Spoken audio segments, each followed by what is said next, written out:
सद्गुरु महाराज की जय। पुस्तक अपने गुरु की याद में से। गुरुदेव को सुबह की 9 बजे भोजन के उपरांत मैंने विश्राम करने के लिए जैसे ही लेटाया, मैं भी गुरुदेव के बगल में खड़ा हो गया। लेटाकर गुरुदेव के बगल में खड़ा हो गया। फिर मुझे भी नींद आने लगी तो मैंने वहीं पे बिछावन बिछा के वहीं पे मैं भी सो गया गुरुदेव के बगल में नीचे। जैसे मैं सोया वैसे नींद आ गई। नींद आते के साथ मुझे स्वप्न आ गया। मैंने स्वप्न देखा कि शायद गुरुदेव कुछ उस स्वप्न के द्वारा कुछ दिखाना चाह रहे थे। स्वप्न के दृश्य में बताना चाहते थे कि मैं इस आसार संसार का परित्याग कर अब अपना धाम जाऊंगा। स्वप्न में देखता क्या हूँ कि एक महातेजस्वी महात्मा जी पूज्य गुरुदेव जी के दर्शनार्थ पधारे हुए हैं और कमरे के भीतर आने के लिए आदेश की प्रतीक्षा में कमरे की चौखट के पास ही चुपचाप खड़े हैं। उनके माथे पर सफ़ेद लम्बे लम्बे बाल, उनकी लंबी दाढ़ी थी, मूछें थी, ललाट चौड़ी थी, चेहरे पर भव्यता दमक रही थी। सफ़ेद लंबी अल्फी यानी कि कुर्ता पहने हुए थे। एक हाथ में पीतल का लंबा कमंडल और एक हाथ में पीतल का ही एक त्रिशूल धारण किए हुए हैं। वे महात्मा मुझे बिल्कुल अपलक दृष्टि से देख रहे थे। मेरे आश्चर्य को देखते बनता था उस वक्त, ये कौन सा महापुरुष आ गए हैं। मुझे देखकर वे बोले कि महाराज जी से कुछ बातचीत करनी है। तो मैंने निवेदन किया कि महाराज जी आदेश ले लेने दीजिए। वे महापुरुष अपनी जगह पर खड़े रह गए। ये बात सुन के तो मैंने पूज्य गुरुदेव के समीप जा कर के कहा कि हुजूर कोई एक महात्मा जी आयल छथिन, कुछ बातचीत करेल चाहे छथिन। तो गुरुदेव मेरी बात को सुनकर बोले कि अच्छा पहले हमको बैठाओ। आदेश मिलने पर मैंने गुरुदेव को ठीक से बैठा कर सहारा दिया, फिर पीठ पर मसलंद और दोनों हाथ के नीचे एक एक छोटी सी तकिया लगा दी।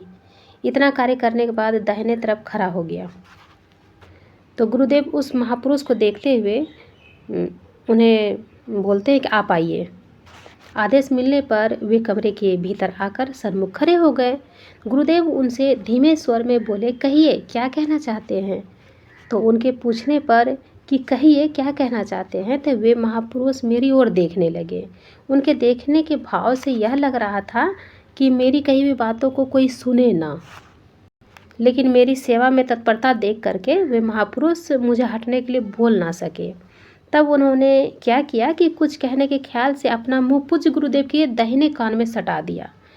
उन्हें ऐसा करता देख मैंने भी सुनने के ख्याल से अपना दाहिना कान गुरुदेव के कान में सटा दिया। वे महापुरुष बहुत ही धीमे स्वर में बोले कि अब आप कब जाना चाहते हैं। यह सुनकर पूज्य गुरुदेव मेरी ओर देखने लगे। उनके देखने का भी अभिप्राय यही था कि यह मेरी कही हुई बातों को ना सुने। इस ख्याल से पूज्य गुरुदेव ने उन महापुरुष के बाएं कान में अपना मुंह सटा दिया। मैंने भी पूज्य गुरुदेव की वाणी को सुनने के लिए उन महापुरुष के कान में अपना कान सटा दिया। तो पूज्य गुरुदेव बहुत ही धीमे और मधुर स्वर में बोले कि 86 के मध्य में। इतना बोलने के बाद गुरुदेव को लगा कि शायद वो महात्मा गुरुदेव की बातें नहीं सुने। तो गुरुदेव ने क्या किए कि एक कागज़ और पेन लेकर उस महात्मा के लिए कुछ उस कागज़ में लिखे और उस महात्मा को दिखाए।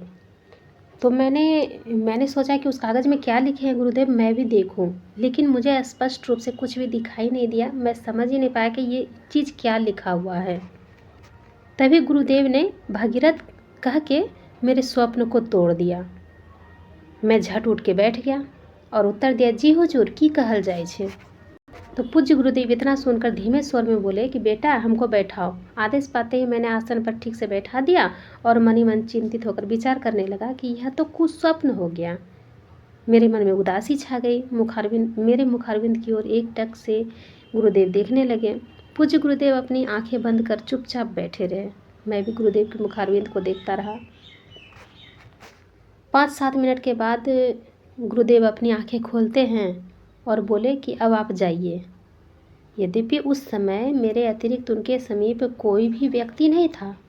अब आप जाइए, यह कहकर बहुत ही करुण स्वर में बोले कि बेटा पानी पिला दो। तो मैंने पानी पिला दिया। पानी पीने के पश्चात लेटाने का आदेश हुआ। मैंने धीरे धीरे आसन पर लेटा दिया। आसन पर लेटते ही पूज्य गुरुदेव अंतर्मुख हो गए और बहुत देर तक अंतर्मुख ही रहे। श्री सद्गुरु महाराज की जय।